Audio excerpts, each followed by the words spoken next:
SCS Aries കപ്പൽ Iran revolutionary guard പിടികൂടിയിട്ട് 7 ദിവസം പിന്നിട്ടു.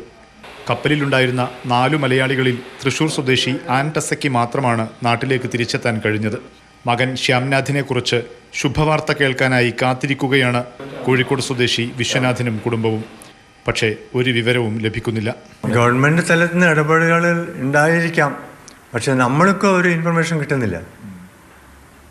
നമ്മളെ ടൈം ടു ടൈം ഒന്ന് സമാധാനിപ്പിക്കണ്ടേ? ആ ഒരു ഇത് ചെയ്തിട്ടില്ല ആരും. ഞാൻ ഈ കമ്പനീനെ വിളിക്കുക, കമ്പനി എന്നെ വിളിക്കുക, അവർ പറയും എല്ലാം ഓക്കെയാണ്, ഒരു പ്രശ്നമില്ല, അത് സേഫാണ്. പിന്നെ ഇപ്പോൾ ഈ ചാനലിൽ കാണുന്നതും TV മറ്റേ ന്യൂസ് പേപ്പറിൽ വരുന്നതും അത്രയോ തന്നെ. മകൻ ഉൾപ്പെടെ കപ്പലിലെ ജീവനക്കാരെല്ലാം സുരക്ഷിതരാണെന്നാണ് തിരിച്ചെത്തിയ ആൻടസ അറിയിച്ചത്. അത് മാത്രമാണ് കുടുംബത്തിന്റെ ആശ്വാസം. ദിവസങ്ങൾ ചെല്ലുന്തോറും കുട്ടികൾക്കും ബുദ്ധിമുട്ടല്ലേ ഇത്. അപ്പോൾ പിന്നെ വേഗത്തിൽ എന്തെങ്കിലും ആരെ ഭാഗത്തു നിന്നായാലും നല്ലൊരു വാർത്ത കുട്ടികളെ വേഗം വരാൻ വേണ്ടിയുള്ള സംവിധാനം ഉണ്ടാക്കുക. ശനിയാഴ്ചയാണ് ഈ സംഭവം ഉണ്ടായത്. അവിടെ നിങ്ങളുടെ എല്ലാം നമ്മളെല്ലാം ശ്രമിച്ച് പറയും.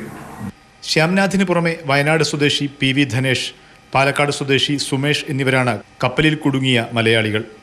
കപ്പൽ വിട്ടയക്കില്ലെന്നും എന്നാൽ ജീവനക്കാരെ മോചിപ്പിക്കാൻ തയ്യാറാണെന്നും ഇറാൻ അറിയിച്ചിട്ടുണ്ട്. മോചനത്തിനായുള്ള കേന്ദ്ര സർക്കാർ ഇടപെടൽ വേഗത്തിലാക്കണമെന്നാണ് കുടുംബം ആവശ്യപ്പെടുന്നത്.